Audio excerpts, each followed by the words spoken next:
dia terus-menerus menoleh pahala dari wakaf-wakaf yang pernah dia lakukan semasa hidupnya. Ya, gitu ya. Benar.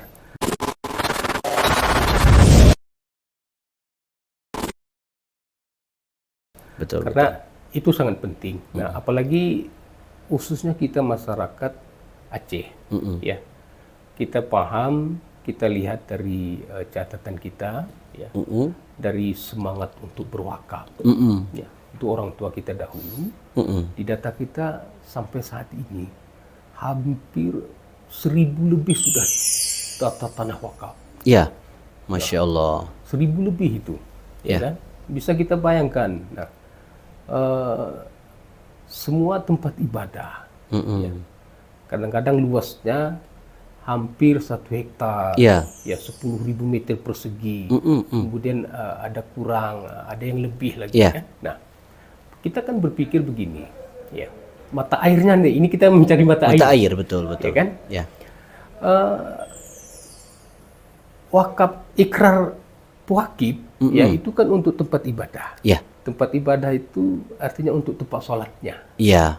Nah, kalau ada puakib mewakafkan 1 hektar, ya, kalau posisi daerah kita jarang masjid yang luasnya itu ada 1 hektar. 1 hektar, betul. Iya kan? Jarang. Nah, tetapi karena ada pertimbangan pelataran, parkir dan lain sebagainya. Nah, mungkin jaraknya dari jalan umum kan gitu. Nah, tapi saya pikir begini, ya, kita tidak merusak nilai ikrar wakafnya. Ada semacam mungkin sedikit di sudut pagarnya atau di tempat lain yang kosong. Nah, ketika itu dimanfaatkan, nah itu akan bertambah lagi mata airnya. Iya, begitu ya. Iya kan? Bisa dimanfaatkan entah kios kecil, ya, bisa kita berdayakan jamaah-jamaah kita yang rajin sholat ke masjid. Betul. Itu dia butuh pekerjaan, ya kan? Nah, ketika butuh pekerjaan, nah, orang yang sebelumnya belum rajin sholat, nah, kita tawarkan ada pekerjaan, ya, bisa membuka usaha di sini. Ada ketentuan-ketentuan tertentu lah yang disampaikan oleh pengurus wakafnya, najirnya, kan begitu. Nah, misalnya contohnya begini. Setelah waktu asar, nah di masjid itu kan ada pengajian anak-anak. Iya. Nah, supaya lebih aman anak-anak, apa salahnya dibuat kios sementara di situ? Iya. Entah kios gerobak berjalan, atau tenda kecil-kecilan. Iya. Nah, yang artinya tidak mengganggu aktivitas lain. Ya, untuk ya kan? kegiatan ibadahnya. Untuk kegiatan ibadah. Ya. Sambilan anak-anak mengaji, ba'da asarnya, kemudian jajanan tidak jauh lagi. Iya. Bisa dimanfaatkan di situ. Iya. Nah, kemudian dari hasil usahanya, nah itu bisa dikomunikasikan berapa bagi hasilnya dengan pengurus masjid atau nazir wakaf masjid tersebut. Ya. Nah, jadi dari hasil itu masuk mata airnya ke masjid. Nah, kemudian yang saudara kita yang butuh pekerjaan pun terbantu. Nah, wah, berapa manfaatnya? Betul. Ya kan? Makanya disebut tadi wakaf itu sebagai mata air. Iya, gitu ya. itu yang digagas pemerintah sekarang. Ya. Nah, memproduktifkan tanah wakaf itu maksudnya. Ya, bukan dirubah polanya itu, tidak. Bukan hanya 3M gitu bukan. ya. Bukan hanya makam, masjid, madrasah gitu ya. Bukan hanya itu ya. Ya. Kan? Harus di apa namanya? Lebih diefektifkan pemanfaatannya. Diproduktifkan. Itu lebih memiliki manfaat gitu. Ya, supaya ditambah nilai manfaatnya. Ya, betul. Atau misalnya gini, kalau ada yang berwakaf, wakafnya itu misalnya 1 hektar tanah. Cuman yang dibangun masjid itu ukurannya paling 14 kali 14 gitu kan, otomatis masih banyak sisa gitu. Itu kira-kira sisa-sisa perwakafan yang tadinya seharusnya 1 hektar itu untuk sarana ibadah, itu boleh nggak dibangun misalnya di situ dibangun terus Islamic Center, atau mungkin kamar mandi atau Baitul Mal gitu. Itu apakah bisa? Itu sangat-sangat bagus sekali. Ya. Tapi dengan pertimbangan, ya, pengurus wakaf itu, najirnya itu harus mempertimbangkan. Nah, ketika perkembangan masjid itu ke depan. Betul. supaya tidak salah membuat plan-nya itu. Ya, plan. Harus ada pemetaan. Pembangunannya itu, Ya, betul. ya kan? Nah, kita yakin misalnya 10 tahun ke depan bagaimana nanti bentuk Masjidnya, masjidnya, pelatarannya. ya kan?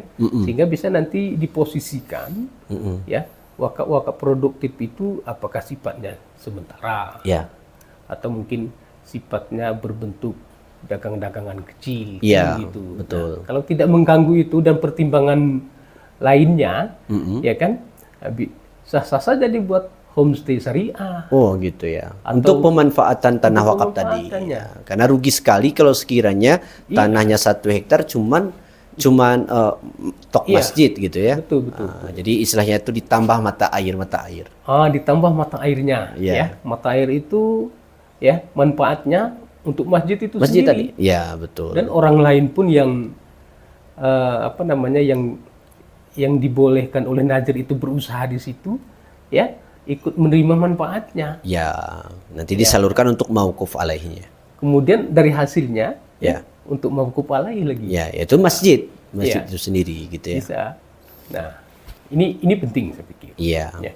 Jadi alangkah baiknya ketika sekarang ini kita menjadi pemegang nama kota wakaf, Iya. ya, apa salahnya kita mulailah. Mm-mm. Nah, mungkin tidak bisa hari ini tidak bisa banyak masjid atau tempat wakaf yang lain yang diproduktifkan. Iya. Ya.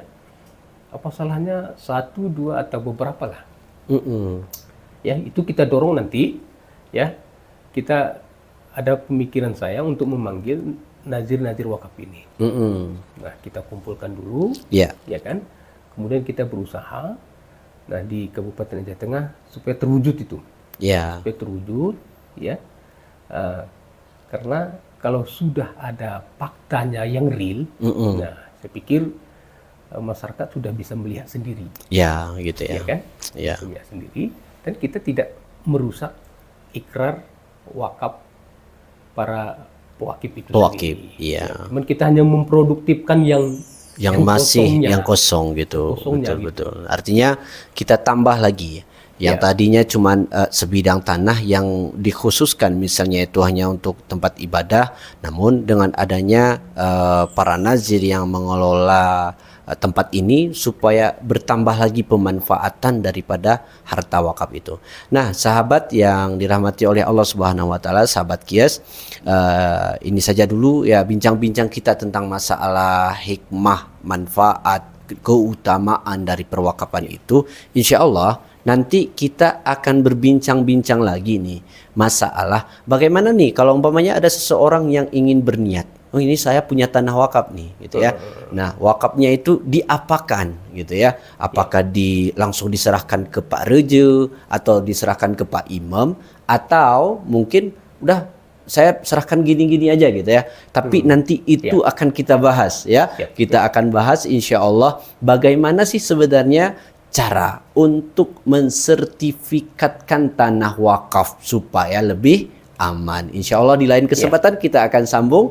Kami dari Kementerian Agama Kabupaten Aceh Tengah, mari ikuti terus kegiatan Kias, kisah inspiratif dan edukasi. Di lain kesempatan kita akan bergabung kembali dan follow terus akun kita di Kementerian Agama Kabupaten Aceh Tengah. Demikian kami undur diri terlebih dahulu. Kami ucapkan Assalamualaikum warahmatullahi wabarakatuh. Oke, salam wakafnya. Salam wakaf. Masya Allah.